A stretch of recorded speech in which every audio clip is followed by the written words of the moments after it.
السلام علیکم ناظرین، سلامتی ہو آپ پر جہاں بھی آپ ہوں۔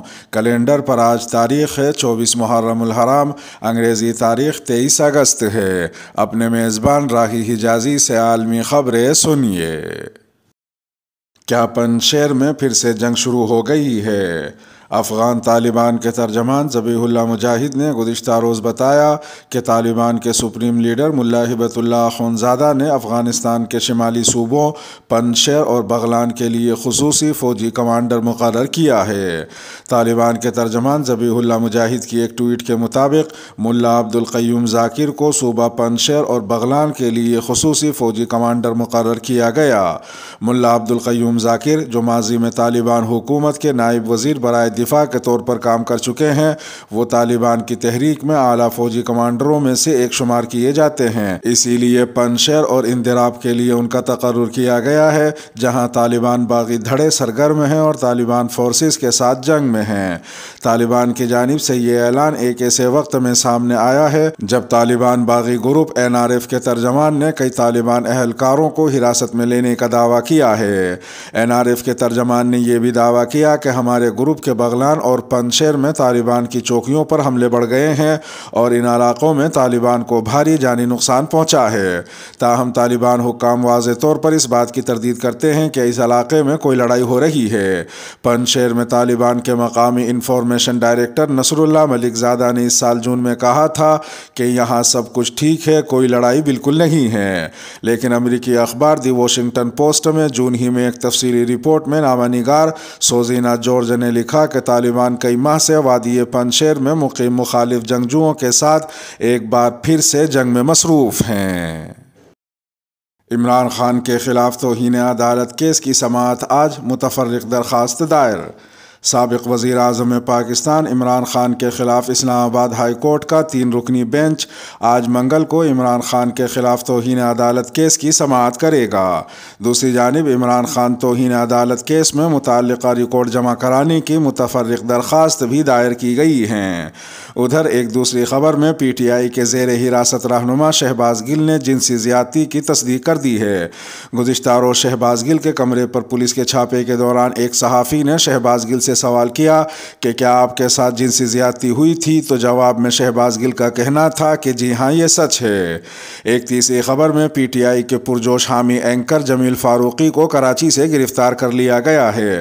اپنی گرفتاری کے متعلق بات کرتے ہوئے جمیل فاروقی نے الزام لگایا کہ پولیس نے انہیں برہنہ کر کے مارا ہے اور ان کے ساتھ وحشیانہ سلوک روا رکھا گیا۔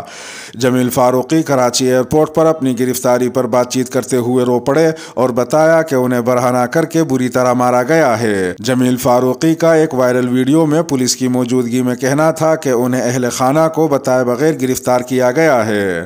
ادھر سابق وزیر برائے ہیومن رائٹس شیریں مزاری نے جمیل فاروقی کی گرفتاری کی مذمت کی ہے۔ شیریں مزاری کا کہنا ہے کہ کم از کم کاغذ پر ہم جمہوریت پسند ہیں، آپ عوام کو اس طرح ڈرا نہیں سکتے۔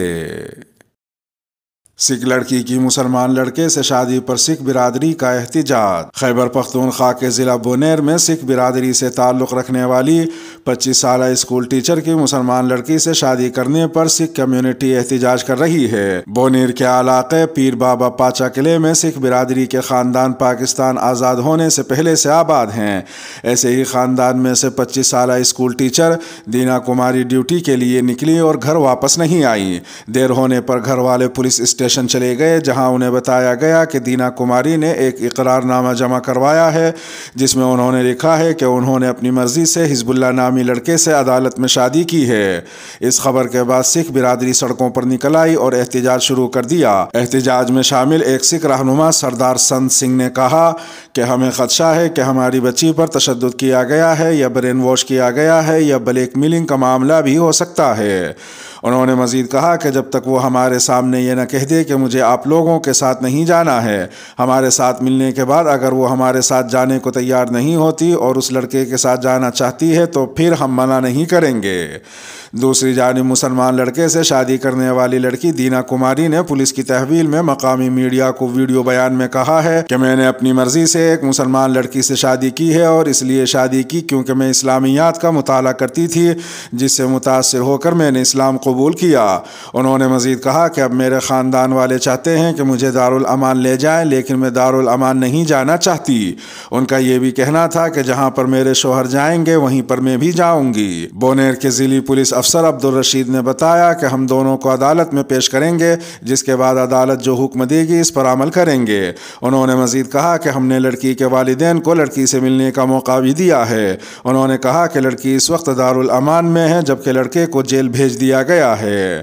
خیبر پختونخوا میں اقلیتی کمیونٹی کے حقوق پر کام کرنے والے سماجی کارکن قمر نسیم نے بتایا کہ اکثر واقعات میں اقلیت سے تعلق رکھنے والی لڑکیاں اپنی مرضی سے مسلمان لڑکوں کے ساتھ شادی کرنے کے لیے تیار ہوتی ہیں، جسے بعد میں اغوا یا زبردستی مذہب تبدیلی کا نام دے دیا جاتا ہے، لیکن جب عدالت میں لڑکیاں پیش کی جاتی ہے تو وہاں وہ اپنی مرضی کی شادی کا بیان دیتی ہیں۔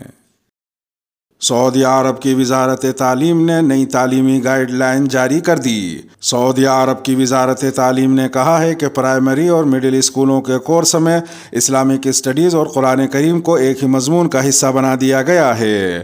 اوکاز اخبار کے مطابق وزارت تعلیم نے گزشتہ تعلیمی سال کی تعلیمی اسکیموں کی گائیڈ لائن کو معطل کر کے رواں سال کے حوالے سے نئی گائیڈ لائن جاری کی ہے اور اس پر عمل درآمد کی ہدایت دی ہے۔ تفصیلات کے مطابق نئی گائیڈ لائن میں اسلامک اسٹڈیز اور قرآن کریم کو ایک ہی مضمون کا حصہ بنایا گیا۔ اسے پرائمری اور مڈل اسکولوں میں قرآن کریم اور اسلامک اسٹڈیز مضمون کے نام سے پڑھایا جا رہا ہے۔ مڈل اسکولوں میں اس کی ہفتہ وار کلاسوں کی مجموعی تعداد 34 سے گھٹا کر 15 کر دی گئی ہے، جبکہ پرائمری اسکولوں میں اس کی ہفتہ وار کلاسوں کی تعداد 38 سے کم کر کے 30 کر دی گئی ہے۔ علاوہ ازیں مالیاتی امور کا ایک مضمون بھی مقرر کیا گیا ہے۔ سعودی عرب کی وزارت تعلیم نے تمام سرکاری اسکولوں، نرسری، حفظ قرآن کے اسکولوں، معذوروں کے اسکولوں، تعلیم بالغاہ کے اداروں، سائنس انسٹیٹیوٹس، مکہ مکرمہ اور مدینہ منورہ کے دارالحدیث اسکولوں اور انٹرنیشنل اسکولوں میں ذمہ داران کو ہدایت جاری کی ہے کہ تعلیمی اسکیموں کی پرانی گائیڈ لائن کے بجائے نئی تعلیمی گائیڈ لائن کے مطابق کام کیا جائے۔ بنو پارک نامنظور کا نعرہ کیوں لگایا جا رہا ہے؟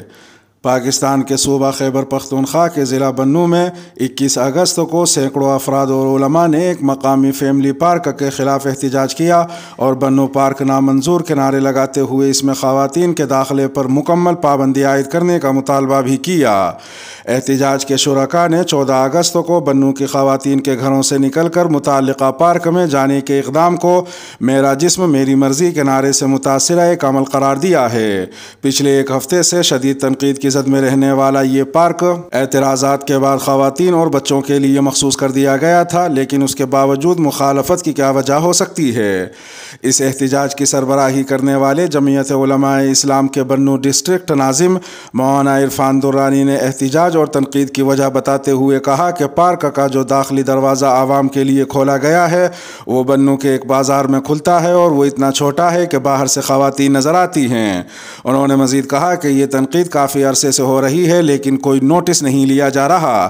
مولانا عرفان درانی نے مزید بتایا کہ اس تناظر میں تبلیغی قائد مولانا محمد عبدالغفار کی سربراہی میں ایک 31 رکنی کمیٹی بنائی گئی جس نے پہلے سول انتظامیہ سے ایک ملاقات کی، لیکن ان کی جانب سے معذرت پر اب وہ کنٹونمنٹ بورڈ حکام سے ملاقات کی کوشش کریں گے تاکہ اس مسئلے کا کوئی حل نکال سکیں۔ سوڈان میں سیلاب سے تباہی، 80 سے زائد افراد ہلاک۔ سوڈان میں نیشنل سول ڈیفنس کونسل نے اتوار کے روز اعلان کیا ہے کہ طوفانی بارشوں اور سیلاب سے مرنے والوں کی تعداد 80 ہو گئی ہے جبکہ 31 زخمی ہیں۔ بین الاقوامی خبر رساں ادارے کے مطابق سرکاری اعداد و شمار میں بتایا گیا کہ مکمل طور پر تباہ ہونے والے گھروں کی تعداد 17,000 تک پہنچ گئی ہے اور 23,850 مکانات جزوی طور پر تباہ ہوئے ہیں۔ اس کے علاوہ بڑی تعداد میں دکانیں اور دیگر سہولیات بھی تباہ ہوئیں۔ سوڈان کے محکمہ موسمیات نے خبردار کیا ہے کہ اس سال کے موسم کی بارشیں زیادہ ہوں گی۔ اچانک سیلاب زیادہ تر ریاستوں پر حملہ کر سکتا ہے، جس کے لیے خاص طور پر نشیبی علاقوں میں احتیاط کی ضرورت ہے۔ ادھر ایک دوسری خبر میں جمعیت علماء اسلام کے سربراہ مولانا فضل الرحمان نے مرکزی مجلس عمومی کے اختتامی سیشن سے خطاب کرتے ہوئے کہا کہ جمعیت کے کارکنان سیلاب میں متاثرہ افراد کی آگے بڑھ کر خدمت کریں اور حکومتوں کا انتظار نہ کریں۔ اپنے خطاب میں مولانا فضل الرحمان نے یہ بھی کہا کہ سلمان رشدی کے ساتھ جو ہوا وہ امت مسلمہ کا رد عمل ہے۔ مولانا فضل الرحمان نے کہا کہ سلمان رشدی کے خلاف سب سے پہلے آواز ہم نے 1988 میں اٹھائی تھی۔ مولانا فضل الرحمان کا یہ بھی کہنا تھا کہ عمران نیازی یہ بتائے کہ سلمان رشدی پر امریکہ میں ہونے والے حملے کو یہاں پاکستان میں بلا جواز قرار دینا کس کے اشارے پر ہے؟ اس خبر پر یا اس خبر نامے میں پیش کی جانے والی اور کسی خبر پر آپ کی کیا رائے ہے؟ آپ کچھ کہنا چاہیں تو تبصرے کے خانے میں اپنی رائے ہم سے شیئر کر سکتے ہیں۔ آپ کی رائے سے استفادہ کرتے ہوئے ہمیں خوشی ہوگی۔ اس کے ساتھ ہی ویڈیو کا اختتام ہوا۔ چینل پر تازہ اپلوڈ کی جانے والی ویڈیو آپ کی اسکرین پر نمودار ہو رہی ہوں گی۔